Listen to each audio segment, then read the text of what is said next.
West பெங்காலையே biggest ஒரு medical college அப்படின்னு சொல்லப்படக்கூடிய ஆர்ஜிகர் மெடிக்கல் காலேஜில் ஒரு ஸ்டூடெண்ட் ரேப் பண்ணப்பட்டு கொல்லப்பட்டிருக்காங்க. இந்த ஒரு விஷயம் தெரிஞ்சு அந்த காலேஜில் படிச்சுட்டு இருக்கக்கூடிய எல்லா மற்ற ஸ்டூடெண்ட்ஸ் எல்லாருமே 2 நாளாக காலேஜுக்கு வெளியில் நின்று ஆர்ப்பாட்டம் பண்ணிட்டு இருக்காங்க. அது மட்டும் இல்லாமல் நாட் ஒன்லி ஃபார் காலேஜ், அந்த கொல்கத்தாவில் இருக்கக்கூடிய மற்ற மெடிக்கல் காலேஜில் இருக்கக்கூடிய ஸ்டூடெண்ட்ஸும் நாங்கள் உங்களுக்கு ஹெல்ப் பண்ணுறோம் அப்படின்னு சொல்லி இவங்க கூட சேர்ந்துக்கிட்டு ஆர்ப்பாட்டம் பண்ணிட்டு இருக்காங்க.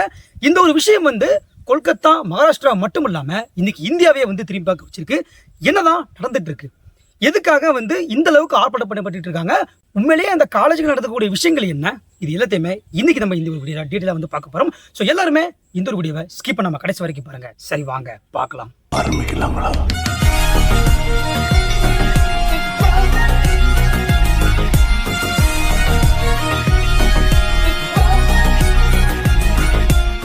ஃபர்ஸ்ட் விஷயம் என்னன்னு பார்த்தீங்கன்னா அந்த காலேஜை பற்றி பார்க்கலாம்.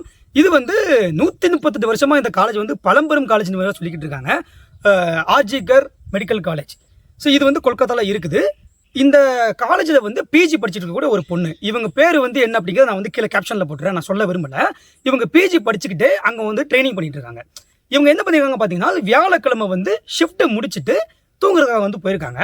இப்போ நார்மலாகவே பார்த்தீங்கன்னா இந்த மெடிக்கல் காலேஜ்லையோ ஹாஸ்பிட்டலில் ஒர்க் பண்ணக்கூடியவங்க என்ன எப்படின்னா, நார்மலாக பார்க்குறவங்க மாதிரி இருக்காது. அவர்ஸ் ஜாஸ்தியாக இருக்கும். ஷிஃப்ட் படி வேலை பார்த்துட்டு இருப்பாங்க. அதே மாதிரி இவங்க கிட்டத்தட்ட 36 மணி நேரம் வேலை பார்த்துருக்காங்க.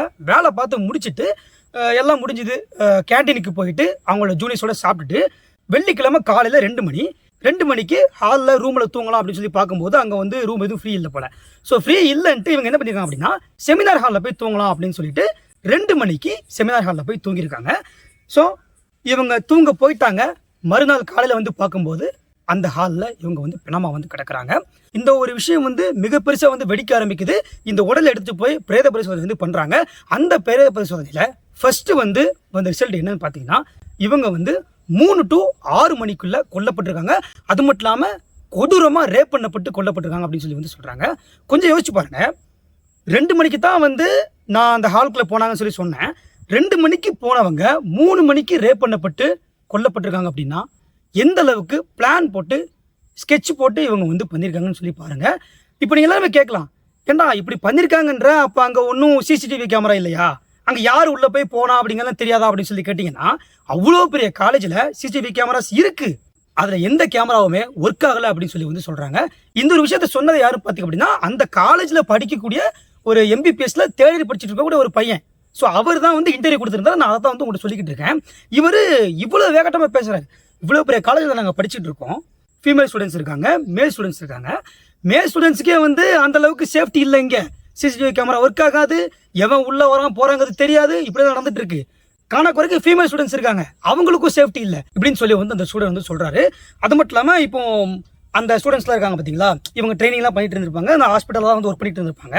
இவங்க என்ன சொல்கிறாங்கன்னா, இந்த ஒரு விஷயத்துக்கு நியாயம் கிடைக்கிற வரைக்கும் நாங்கள் இந்த ஹாஸ்பிட்டலில் போய் ஒர்க் பண்ண மாட்டோம் அப்படின்னு சொல்லி சொல்கிறாங்க.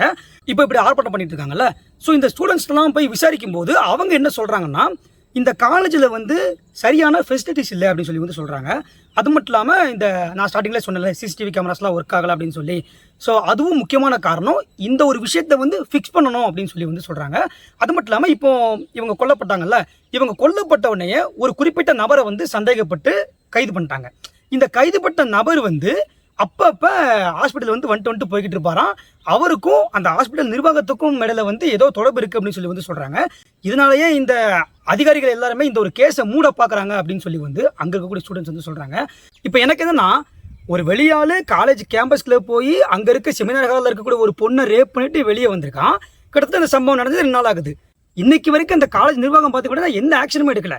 பார்த்தீங்கன்னா ஸ்டூடெண்ட்ஸ் தான் அந்த அளவுக்கு வெளியே இருந்து கத்திக்கிட்டு இருக்கான். அப்போது இதுக்கும் காலேஜ் நிர்வாகத்துக்கும் ஏதாவது தொடர்பு இருக்கா? ஸோ எனக்கு இந்த ஒரு விஷயம் என் மைண்டில் ஓடிக்கிட்டே இருக்குது. நீங்கள் என்ன நினைக்கிறீங்க அப்படிங்கிறது கமெண்ட்டில் சொல்லுங்கள். ஒருத்தவங்க கஷ்டப்பட்டு ஒரு பேஷனேட்டோட மெடிக்கல் படிக்கணும்னு சொல்லி ஆசைப்படுறாங்க. மெடிக்கல் ஃபீல்டுக்குள்ள போயிட்டாங்க அப்படின்னாலே ஏதோ பணம் சம்பாதிக்க போகிறோம் அப்படின்லாம் இல்லை. இப்போ லேடிஸ்லாம் போகிறாங்கன்னு வச்சுக்கோங்களேன், அவங்கள பணம் சம்பாதிக்க போகிறாங்க அப்படின்லாம் இல்லை. அவங்களுக்கு ஒரு பேஷனேட் இருக்கும், இந்த ஃபீல்டில் எனக்கு ஒர்க் பண்ணணும்னு ரொம்ப ஆசை இருக்கும். ஸோ அப்படி ஆசைப்பட்டு தன்னோட குடும்பத்தெல்லாம் மறந்து ஒரு இடத்துக்கு ஒரு பெரிய காலேஜ், ஒரு மரியாதை காலேஜ் அப்படின்னு சொல்லி சேர்ந்து ஹாஸ்டலில் தங்கி படித்து 36 மணி நேரம் அந்த காலேஜுக்காக வேலை பார்த்து சம்பளமே இல்லாமல் அங்கே ஏதோ ஒரு சாப்பாடு போடுறாங்க, அந்த சாப்பாடை சாப்பிட்டுட்டு இப்படிலாம் பண்ணிட்டு இருக்கும்போது அந்த ஒரு சிங்கிள் பொண்ணுக்கு கூட அந்த இடத்துல சேஃப்டி இல்லை அப்படின்னா நம்ம இந்தியா ஏன் வந்து இப்படி இருக்குதுன்னு சொல்லி எனக்கு தெரியல. ஆக்சுவலாக தமிழ்நாட்டில் இந்த மாதிரி சம்பவங்கள் நடக்கிறது அப்படிங்கிறது இப்போ கம்மியாகிட்டு வருது அப்படிங்கிறத என்னோட கருத்து. ஆனால் வெஸ்ட் பெங்கால்லையும் சரி நார்த்லேயும் சரி இந்த ஒரு விஷயம் இவ்வளவு சாதாரணமாக நடக்குது. ஏன் அதான் நான் கேட்குறேன். அன்னைக்கு ஒரு கேஸ் ஒன்று போயிட்டு இருந்துச்சு.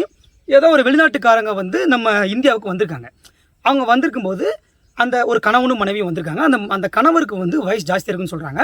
அந்த கணவரை கட்டி வச்சுட்டு அந்த கணவர் முன்னாடியே போட்டு அந்த மனைவியை ரேப் பண்ணியிருக்காங்க நம்ம இந்தியாக்கார பசங்க. இதெல்லாம் வந்து கொஞ்சம் யோசிச்சு பாருங்கள், இதெல்லாம் நியாயமா? இப்படிலாம் போய்கிட்டு இருந்தா நம்ம நாடு வந்து இன்னும் வளர்ச்சியடைன்னு நினைக்கிறாங்களா என்னன்னு எனக்கு வந்து தெரியல. இப்போ நான் இன்னைக்கு இந்த வீடியோவில் பேசுகிறேன், எனக்கு இதில் வந்து ஒன்றும் கிடைக்க போகிறது இல்லை. ஆனால் இந்த வீடியோ மூலமாக ஏதாவது ஒரு 10-20 பேரை நான் வந்து தயாரிக்கணும்னு நினைக்கிறேன். அவங்க வந்து அவங்க சைட்லேருந்து ஆக்ஷன் எடுக்கணும். நம்ம தமிழ்நாடு சைட்லேருந்து இந்த ஒரு விஷயத்துக்கு ஆக்ஷன் எடுக்கணும் அப்படின்றதுக்காக தான் இந்த ஒரு வீடியோ வந்து மேக் பண்ணியிருக்கேன். இந்த ஒரு வீடியோவை மெடிக்கல் காலேஜில் படிச்சுட்டு இருக்க கூட உங்களுடைய ஃப்ரெண்டுக்கோ இல்லை உங்களோட கேர்ள் ஃப்ரெண்டுக்கோ பாய் ஃப்ரெண்டுக்கோ எல்லாத்துக்குமே இந்த ஒரு வீடியோ வந்து ஷேர் பண்ணுங்கள். அது மட்டும் இல்லாமல் உங்களோட ஃபேமிலியில் ஏதாவது ஒரு பையனோ பொண்ணோ வந்து படிக்கிறாங்க அப்படின்னா அவங்களுக்கும் இந்த வீடியோ வந்து ஷேர் பண்ணி இந்த ஒரு விஷயம் இந்தியாவில் வந்து பரவாயில்ல நடந்துட்டு இருக்கு, இதுக்கு முன்னாடி நீ உன்னை தயார்படுத்திக்கோ அப்படின்னு சொல்லி வந்து சொல்லுங்கள். அதுக்கான ஒரு கொஸ்டின் ப்ளஸ் ஆன்சராக இந்த ஒரு வீடியோவாக இருக்கும் அப்படின்னு சொல்லி நான் வந்து சொல்கிறேன். அண்ட் இந்த வீடியோ போட்ட அந்த கருத்துக்கள் என்ன அப்படிங்கிறது வந்து கமெண்ட்டில் வந்து சொல்லுங்கள். ஜேஎஸ் கமெண்ட்ரி சேனலில் வீடியோ போட்டு ரொம்ப நாட்கள் ஆகுது, யாருமே தப்பாக எடுத்துக்காதீங்க. ஆக்சுவலாக நான் வந்து வீடியோ போடக்கூடாதுன்னு நினச்சிட்டு இருந்தேன். ஆனால் இந்த கண்டென்ட்டை பார்த்து இந்த ஒரு விஷயம் வந்து எனக்கு ரொம்ப ஒரு மாதிரி கிரியேட் ஆயிடுச்சு. அதனால தான் இதை பற்றி பேசணுன்றதுக்காக தான் இந்த ஒரு வீடியோ வந்து மெனக்கெட்டு மேக் பண்ணி அனலைஸ் பண்ணி இந்த ஒரு விஷயத்தை உங்களுக்கு வந்து சொல்லியிருக்கேன். ஸோ ஓகே, இந்த வீடியோவை நிறைய பேருக்கு வந்து கொண்டு சேருங்க. அண்ட் பாய்.